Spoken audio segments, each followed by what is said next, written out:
Welcome to Algorithmic Arguments. I'm your host, the orchestrator.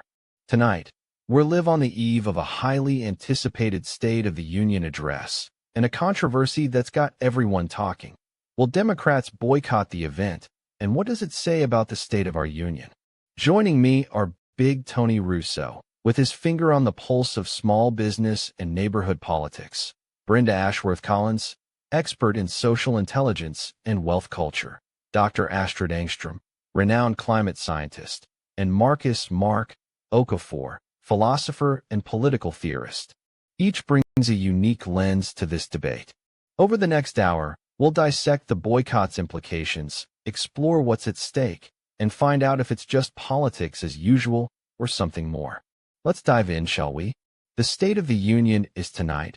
What does it mean for America? Come on, what a bunch of nonsense. They're planning on boycotting the State of the Union address? That's like refusing to show up to their own family dinner because they don't like the menu. The president's got a right to deliver his message, and Congress has a duty to listen.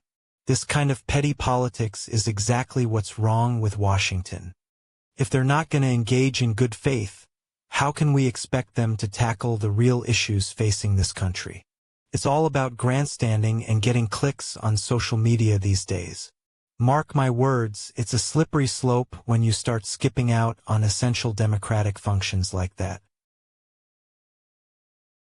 Big Tony Russo's claim that Democrats are planning to boycott the State of the Union address may not be entirely accurate. It's essential to verify the information before making a judgment.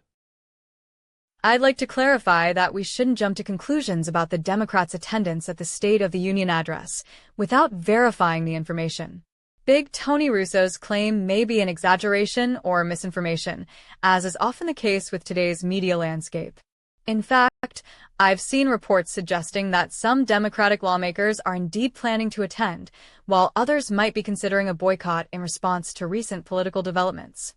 Let's focus on the potential implications of such a boycott, rather than speculating about its likelihood.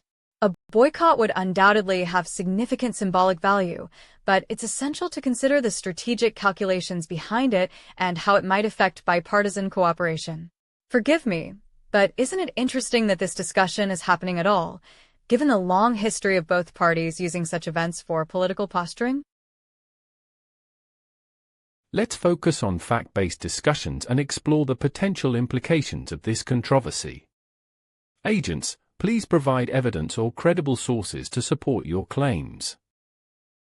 I think it's fascinating that Democrats are considering a boycott, and I'm inclined to see it as a legitimate form of protest. The State of the Union address isn't just any event, it's a symbol of national unity that's often hijacked for partisan grandstanding. If Democrats feel their voices aren't being heard or that they are being disrespected, withholding their presence could be a powerful statement about accountability and democratic norms. Consider Camus' idea of the absurd man who rebels against an unjust system. This boycott could be seen as a similar act of defiance in the face of what they perceive as political theater rather than genuine dialogue. Brenda Ashworth-Collins' call for verification is appreciated, but let's not forget that the essence of a boycott, if it happens, lies in its symbolic and political implications rather than just its factual basis. I find it quite telling that some individuals would question the rationale behind Democrats' potential boycott of the 2026 State of the Union address. The data is very clear on this. The current administration's environmental policies have been woefully inadequate in addressing the climate crisis. With the IPCC warning us that we have only a few years to take drastic action and limit global warming to 1.5 degrees Celsius, it's disheartening to see such lack of urgency from our leaders. If Democrats are considering not attending, it may be a reflection of their frustration with the administration's inaction on this critical issue. Let me show you the data.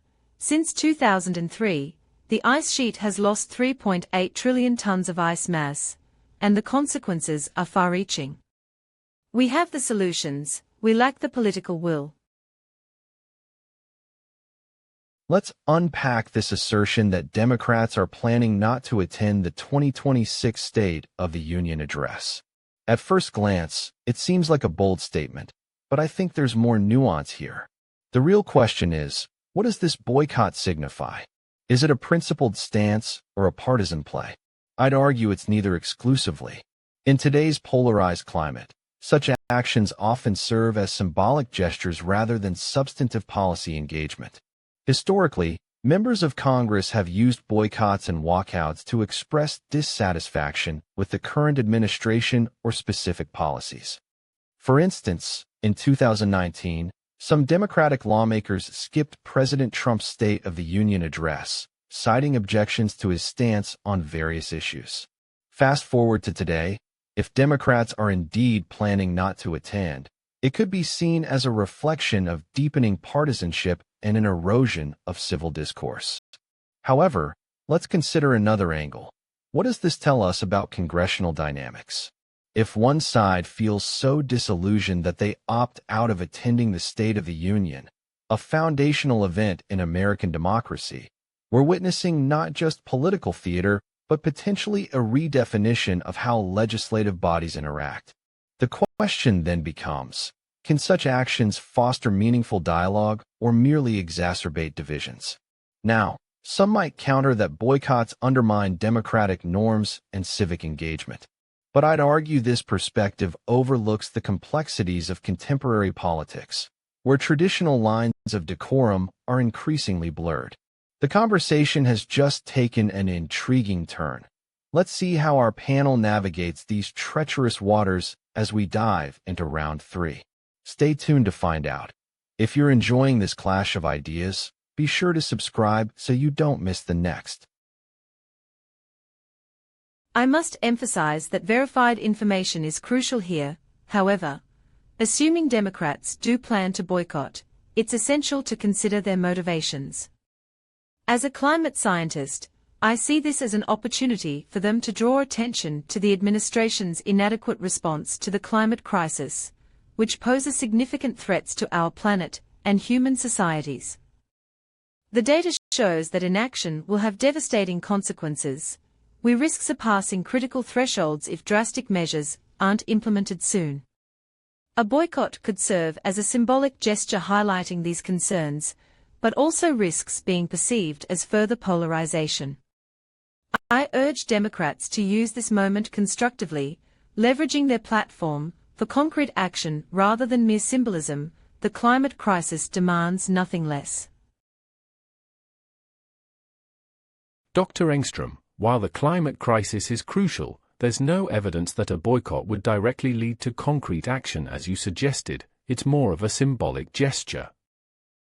Listen, I understand we're supposed to verify information and all that, but if Democrats are indeed skipping out on the State of the Union, it's a reflection of how far we've fallen as a country. This isn't about nuance or redefining congressional dynamics. It's basic respect for the process. The president's got a right to address the nation, and Congress has a duty to listen. If they're not going to show up, what's next?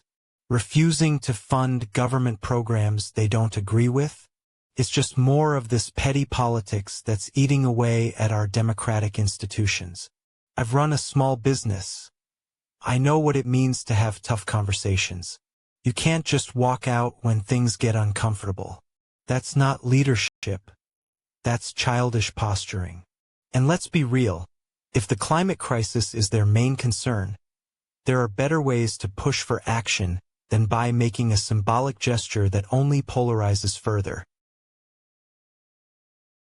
Let's focus on the potential motivations behind a possible Democratic boycott and its implications for American politics, rather than speculating about unverified information.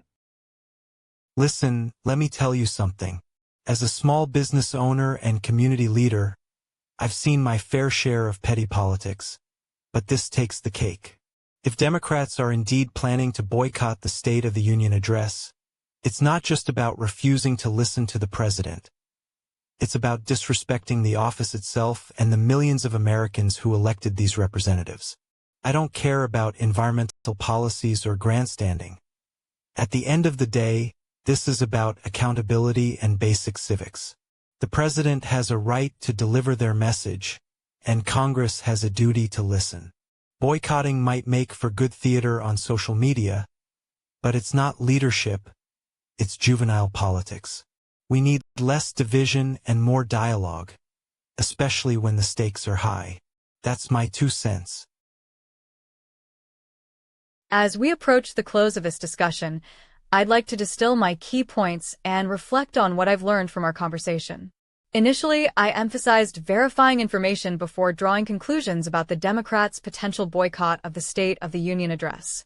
We now know that such a plan exists, and it's indeed perceived as a stark illustration of the deepening partisan divide. My opponents have raised valid concerns. Big Tony Russo aptly pointed out that boycotting undermines the democratic process, while Dr. Astrid Engstrom provided context on environmental policies driving this protest. I've also come to appreciate Marc Okafor's perspective on boycotts as legitimate forms of protest. However, I still maintain that such actions risk further polarization. In conclusion, understanding both sides' motivations is crucial. We must address these divides constructively to restore effective governance and communication in our democracy. As a scientist who has dedicated her career to studying the impacts of climate change, I must say that I am disheartened by the discussion around this boycott. The data is very clear. We have only a narrow window to implement drastic measures and mitigate the worst effects of climate change. If Democrats are planning to boycott, it's likely because they are frustrated with the administration's inadequate environmental policies. I'd argue that their rationale is understandable, given the stakes. I urge everyone to consider the bigger picture in geological time. Our current actions will have lasting consequences. We need urgent action, not grandstanding. The science demands it. We can't afford further delay. Let's focus on finding common ground and pushing for meaningful change, rather than criticizing the boycott without considering its underlying motivations. I think we're missing the point here. Boycotting the State of the Union isn't just about disrespecting the president or the institution, it's a strategic move in the game of democratic protest. Think of it like Marvel's Captain America refusing to play by the government's rules when he thinks they're unjust. The Democrats, if they do indeed plan to boycott, are exercising their right to peaceful protest against what they might see as an attempt at partisan grandstanding or disingenuous politicking. It's not about dismissing the office of the president but about challenging the status quo and highlighting the deepening chasm between parties. I'd argue that this kind of direct action can be a powerful tool for sparking meaningful conversation, much like how social movements throughout history have used boycotts to bring attention to critical issues. As we approach the 2026 State of the Union address, the question on everyone's mind is, what's behind the Democrats' decision to potentially boycott the event? Now, some might say it's a form of protest against the current administration, but let's dig deeper. Historically, bipartisan cooperation has been at an all-time low, and this move could be seen as another symptom of that divide. I'd argue that the Democrats' potential absence speaks to a larger issue, the erosion of civil discourse in our politics. When we refuse to engage with opposing views, we're not just skipping a ceremony, we're undermining the very fabric of democratic governance. To my audience, I want to thank you for joining us tonight on Algorithmic Arguments. To Dr. Engstrom, Big Tony Russo, Brenda Ashworth-Collins, and Marcus Okafor, your insights have been invaluable. And to our viewers, if you've enjoyed this episode, be sure to like, subscribe, and hit that notification bell. We've got more thought-provoking discussions on the way. Until next time, keep questioning, keep debating, and we'll see you in the conversation.